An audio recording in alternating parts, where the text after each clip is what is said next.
rookie so far? Well, who you feel like is the best right now, and who's gonna have the best long-term career?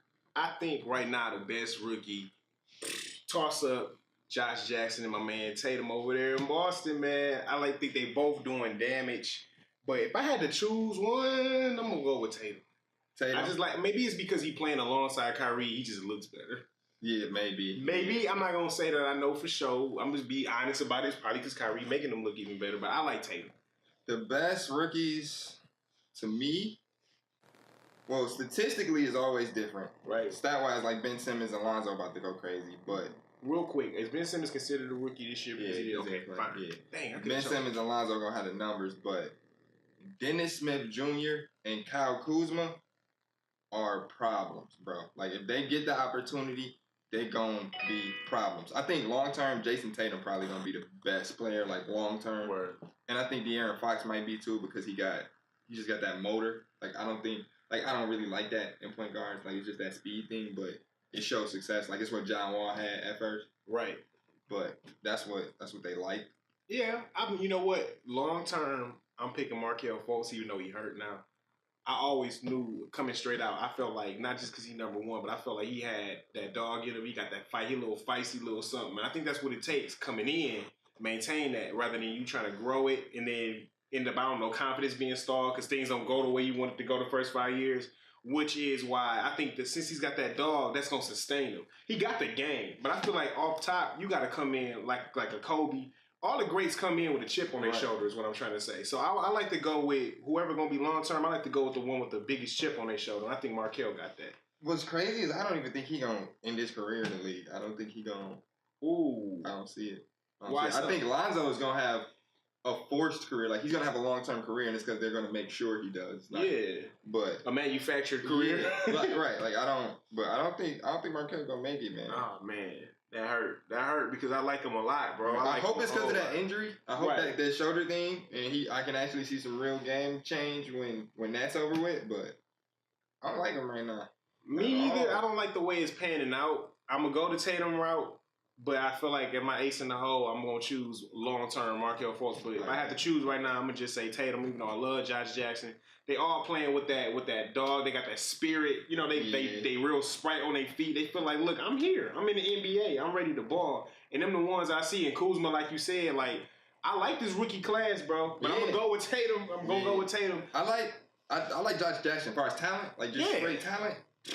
He's probably the best out of there, just straight talent. He's a beast. And look at what he's doing it. Look at where he's doing it. But as a small forward, like you don't have no time to grow. You don't have no time to, you know what I mean? Like look at Wiggins. Like Wiggins should have been a beast. Yeah. And like he coming into it, but you don't have a lot of time as a small forward. You got to come in, kill it. Not at all, you don't.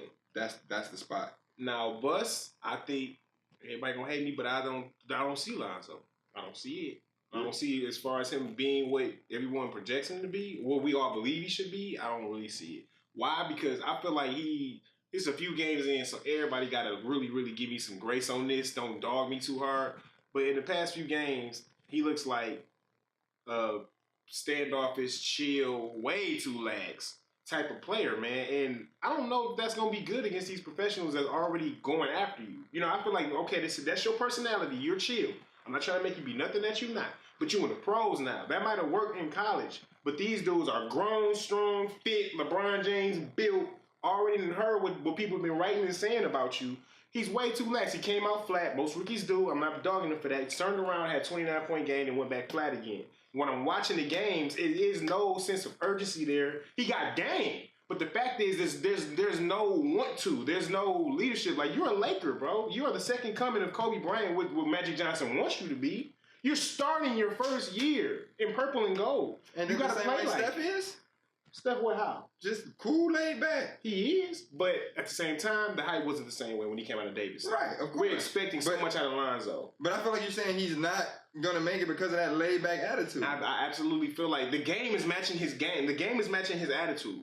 Like, Steph don't play like he acts. Steph plays like an attacker. You see the three-point. You see the cockiness pulling up from half. Like, with Lonzo, he is lax, but the game is lax as well. And inside of... I'm more mad about it because it's wearing that purple and gold being lax. Yeah, we should be accepting that man for who he is, no matter what team he play for. But those lights is way too bright in L.A., and the L.A. fans want somebody that's going to be electrifying. I'm with you. I feel like he... Okay, I don't think he's what everyone says he is. Okay. Not at all. Like, they done already talked about him being better than Magic, and I just think that's blasphemy for a dude who ain't did nothing yet. I ain't heard that, but I'm glad he did nothing yet. But I do think homie gonna be a beast. Like, I just feel like he's what a point guard should be. He's not anything ridiculous or spectacular, but he's a simple point guard that just doesn't exist that much. Like, it's nobody who passes early in the league besides the Warriors. Like, it's no other point guard that passes early. Just because, like, Lonzo literally gets it and it's gone. Like, he don't care what happens after that. He get the ball and he give it up. And that's literally, like, his thing. Does that make you a ridiculous, amazing player? Absolutely not. Like, the white boy from the Lakers last year, Cortez, or whatever his name was, he was the same type of way. But no one cares about him because he doesn't have a name and he isn't 6'6" and can dunk. So, my question is, do you make a name in the NBA by being that kind of player? Aside from the hype that you already got. Like, is that enough to sustain you by being a safe point guard? Without his situation, it would not. But you think within his situation with his dad... It's going to be huge. It's going to be huge. Because now, with the league we're in now, where all the players just team up, you put some superstars around him, he going to make them look even better than they already are. Because he don't want the ball. I agree. That's the best thing about him. I don't... See, this is the thing, though. Okay, well then, let's talk about Lavar then. Lonzo aside, we're going to just talk about strictly Lavar. Do you like Lavar? Do you not like Lavar? Let's not forget if you understand what he's doing. Do you like the man or not? I love Lavar. You love him. Why? I love Lavar. Because he's manipulating society. Like, society you love Yeah, society is messed up. You manipulate. Do you like the Joker? I do. That's what he does. That's on film. He's a created person. Exactly. If this is what he is, I don't like that. I do, because... First of all, he's not doing anything wrong. Everything he's saying is absolutely wrong. Everything he says is absolutely wrong. But nothing he does is wrong. Right. He's there for his kids. He's built them an establishment. He's an entrepreneur. He's doing everything right by saying everything's wrong. And I love it. Because all people hear is the words. That's all they hear. They're not looking at what he's actually doing. And it's all productive. It's all great. Yeah. He's helping in the community. He's doing nothing wrong. But he say some outlandish stuff and boom, they hate him. Yeah. He goes to the Laker game and they come to get autographs from him.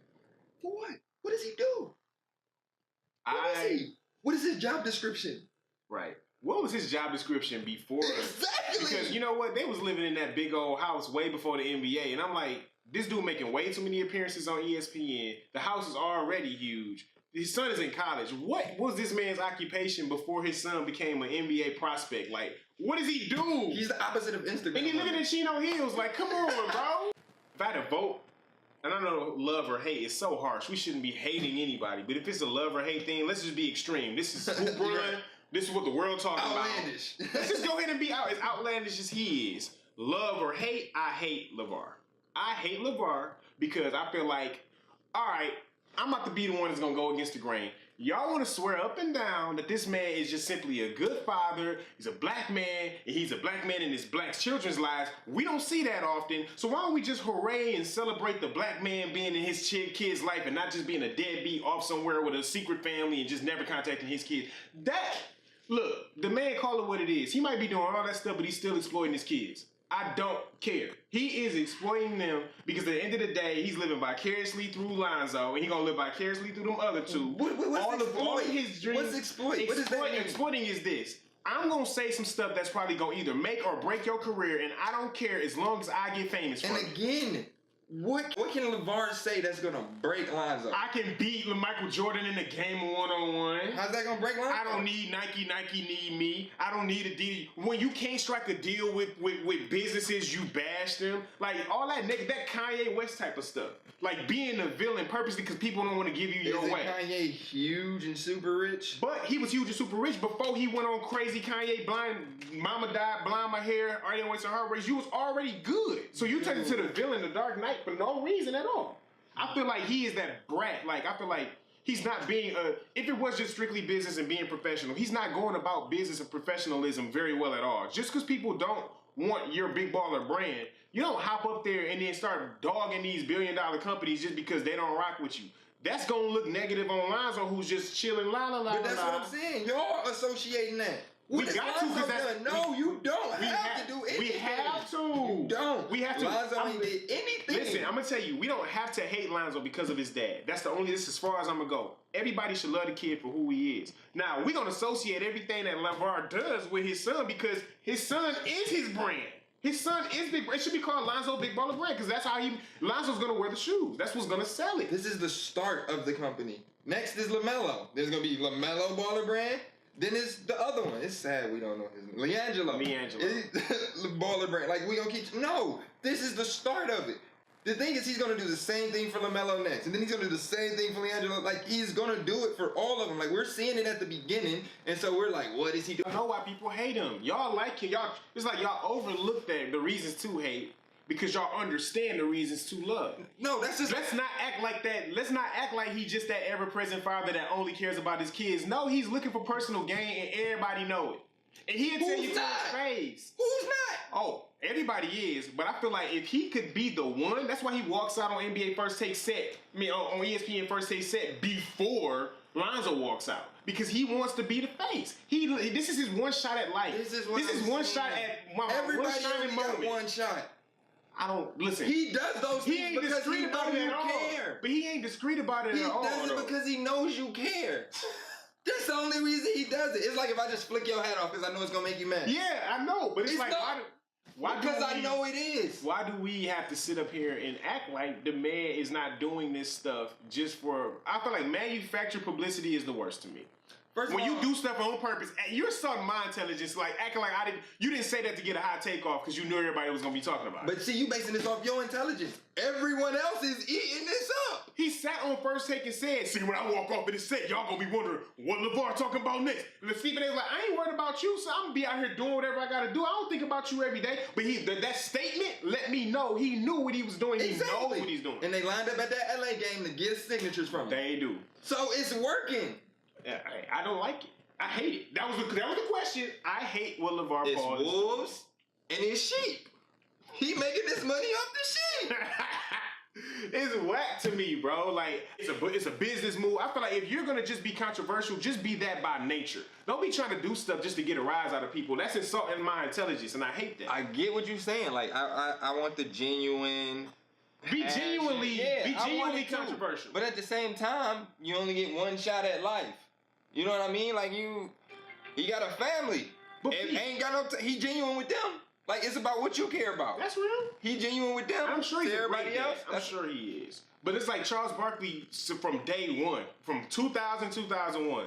He was always Charles Barkley. He was that in the NBA. That's probably what landed him the job on NBA on TNT because he's just a guy that's going to say whatever. You never see him be otherwise. So it's like he's not saying things to get a rise, and then all these 20 years later, he's being disingenuous about his rah-rahness. I don't even believe what I'm saying, but I'm going to say it anyway. That's more irritating to me. That's why Lonzo is LaVar is 100% in the other direction. I'm going to say some stuff that I don't even believe because I want somebody to write about it. But I feel like this. If you go have a combo with LaVar and just LaVar, you'll be like, oh, this dude cool. Mm-hmm. If you go have that same combo with Barkley, you'll be like, what's he talking about? You know what I'm saying? Like, I like the fact that you can turn it off. That you know that this is just for TV. That this is an act.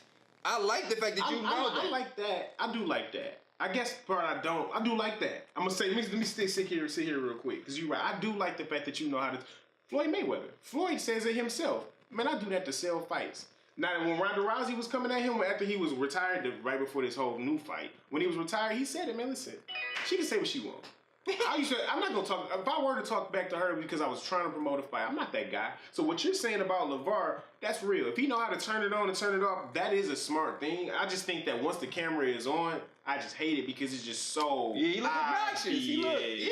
It's so obvious. Yeah. Now, I get it. As far as let's say the analysts or whatever, with Charles Barkley and them, I say he is the most genuine one, even though I don't be halfway understanding some of the stuff he says. Maybe it's just too late in the night. As a matter of fact, let's just go there. Like, all those analysts, I don't like what they do. I don't like what they say. Like, for example, I feel like they're not genuine. Like this whole Lavar thing you're talking about, they're not genuine. Like I feel like they literally have certain things that they cannot say. Yeah. Like, if you watch certain games, certain players make mistakes, they won't show that play again. But another player does that mistake and they show it 5 times. Like, you just gotta be better with the ball. Like, you gotta do that same thing for the superstars. Like, for the first of all, I don't want to nobody think like I'm bashing people or anything, but I'm gonna call it like I see it. Like, if it's you, it's you. You know what I mean? Like, you decided to be that person. Yeah. But like, I'm gonna start with Stephen A. Stephen A. states some outlandish stuff. Like, but I respect Stephen A. for one reason. All his statements center around the same point. Like, no matter how outlandish it is, it always came back to the same basic morals that he's presented in every argument. Yeah. So, like, even when it was like they was arguing about the race stuff and he said some stuff I didn't agree with, it came to the back, though, to this same conclusion that you know what it's like in Black America and you have to act accordingly. Mm-hmm. And, like, I don't agree with some of the stuff he's saying, but it always surrounded around that, so I respected his opinion. It's other people who literally just say blasphemy. For example, on Inside TNT, what's the white dude name? Ernie Johnson? Ernie, my man. Ernie always keep it real. Yeah. And Kenny always keep it real. Love them both. Shaq and Charles will say anything, dog. They'll say anything, man. Like, y'all don't even... Like, and I know, like, Shaq, we seen you play, we seen you hoop, Shaq we know how you feel. Like, we know you know better, man. Just tell the truth. Yeah. Like, when somebody go out there and play trash, and be like, hey, he sucked tonight. He need to do something different. You got to, like, just say it straight up, man. And I be looking for that affirmation from people like Shaq and Charles because I'm not trying to throw no shade at Kenny, but Kenny was like a C-list. He was a side too. Right. Yeah, side by them two being like literally like straight up Hall of Famers and were beasts at their positions, I be waiting. When I see something I don't like, I be just waiting for them to agree with me. Please run the play and let me hear what they say. So when they don't, I be like, but how? You were so great. How do you not see what I see? Like, why didn't you just call him? Why didn't you say LeBron should have just did X, Y, Z? Why you backing the man up? Maybe I know y'all cool and y'all All-Star weekends y'all love to hang, but... And literally, I think that's what it comes down to because they actually know these people. Yeah. And so, like, with Kenny being, like, you know, second tier, he didn't have as much responsibility. You know, like, he wasn't getting interviewed every night. So when he said something wrong, it wasn't as much of a backlash to it. Yeah. Whereas Shaq and Charles know, like, if I say some crazy stuff right now, the media gonna go crazy. And so they just avoid that situation, but... And you know what else I think it is? Because they know I'm going to see them after a game. I'm going to see them on All-Star Weekend. I'm going to see them at various NBA events that we probably don't even know about. There's a circle of friends there, a circle of trust. Right. You know what I'm saying? So I don't want to come on here every single night and point out every one of that man's flaws, even if it's what we, the viewers, need to hear. But if you like what you see, please subscribe, click, tell a friend, watch, hit the rerun button, hit the replay button,